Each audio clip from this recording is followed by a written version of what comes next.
चमत्कार की एक ऐसी कहानी है जिसे समझ पाना साइंस के बस की बात नहीं है। साइंस, ज्योग्राफी, फिजिक्स, केमिस्ट्री और दुनिया के सारे ग्राउंड्स ऑफ बिलीव्स यहाँ सब फेल हो जाते हैं। हिंदू मान्यता में 4 धाम होते हैं: बद्रीनाथ धाम, द्वारकाधीश धाम, रामेश्वरम और जगन्नाथपुरी।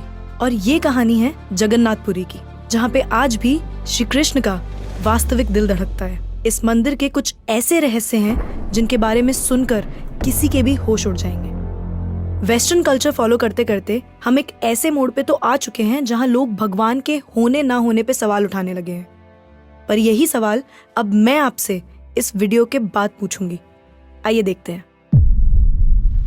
हर मंदिर में जहां मूर्तियां मेटल या स्टोन से बनती हैं, वहीं जगन्नाथ मंदिर में भगवान की मूर्तियां लकड़ी से बनी हुई हैं। ऐसा क्यों? आइए बताती हूँ। 3102 बीसी में जारा नाम के एक शिकारी ने शिकार करते हुए गलती से तीर श्री कृष्ण के पैर पे चला दिया, जिससे श्री कृष्ण की मृत्यु हो गई।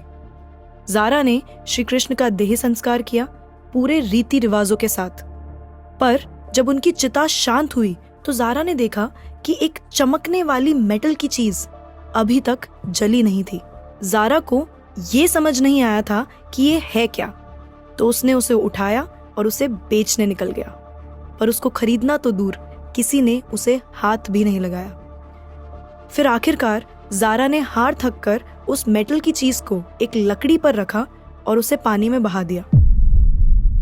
गुप्त साम्राज्य के समय अवंती के राजा इंद्रद्युम्न, जो कि विष्णु जी के बहुत बड़े भक्त थे, उन्हें एक दिन सपने में आकर विष्णु जी ने एक नदी में डुबकी लगाने को कहा और ये भी कहा कि एक लकड़ी के तने में तुम्हें उस नदी में मैं मिलूंगा। इस सपने को देखकर अगले ही दिन राजा डुबकी लगाने चले गए। डुबकी लगाते वक्त राजा को नदी में थोड़ी ही दूर एक लकड़ी का तना भी दिखा। बिना देर किए राजा तने तक पहुंचे और उस तने को महल में ले आए। फिर राजा ने कुछ बहुत नामी काश्तकारों को बुलाया, पर उनमें से कोई भी उस लकड़ी से एक मूर्ति नहीं बना पाया। कई दिन बीत जाने के बाद एक काश्तकार महल में आया और उसने राजा से कहा कि ये मूर्ति मैं बनाऊंगा, पर मेरी एक शर्त है। राजा ने काश्तकार से उसकी शर्त पूछी, क्योंकि राजा किसी भी शर्त को मानने के लिए तैयार थे। तो काश्तकार ने कहा कि ये मूर्ति बनाने के लिए मुझे पूरे 21 दिन का समय चाहिए और मैं चाहता हूँ कि 21 दिन से पहले ना तो कोई मुझसे बात करे, ना मिले और ना ही मेरे किसी भी काम में विलम्ब डाले। राजा ने खुशी खुशी ये शर्त मंजूर कर ली। मूर्ति बनाने का काम शुरू हुआ। रोज मूर्ति बनने की आवाजें भी आती थी, पर धीरे धीरे वो आवाजें बंद हो गई। अवंती की रानी को लगा कि शायद भूख प्यास से काश्तकार मर चुका है, इसीलिए उन्होंने जहां मूर्ति का काम चल रहा था उस कमरे के दरवाजे को खुलवाने की जिद की और राजा को उनकी बात माननी पड़ी। जैसे ही दरवाजा खुला तो उन्होंने ये देखा कि वहां कोई काश्तकार था ही नहीं। सिर्फ और सिर्फ 3 मूर्तियां थी: भगवान जगन्नाथ, उनके भाई बालभद्र और उनकी बहन सुभद्रा। और उसी जगन्नाथ जी की मूर्ति में वो मेटल वाली चीज भी रखी गई थी, जो कि कुछ और नहीं, श्री कृष्ण का धड़कता हुआ दिल था।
इस मंदिर के ऊपर एक झंडा है जो साइंटिफिक लॉ के बिल्कुल विपरीत चलता है। जैसे कि हमें पता है कि जिस डायरेक्शन में हवा चलती है पतंग भी उसी डायरेक्शन में उड़ती है और झंडा भी उसी डायरेक्शन में उड़ना चाहिए।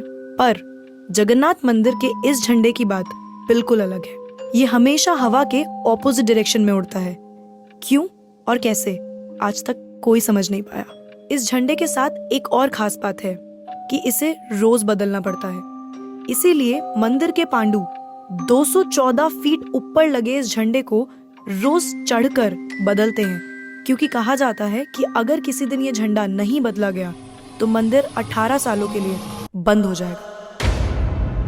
So book full arm waxing, full legs and a drums. After all summer है। मंदिर में आए भक्तों के बीच रोज प्रसाद बांटा जाता है। उनके लिए वो प्रसाद बनाया जाता है और जगन्नाथ मंदिर में होने वाली हर चीज में कहीं ना कहीं भगवान की कोई ना कोई लीला छुपी है।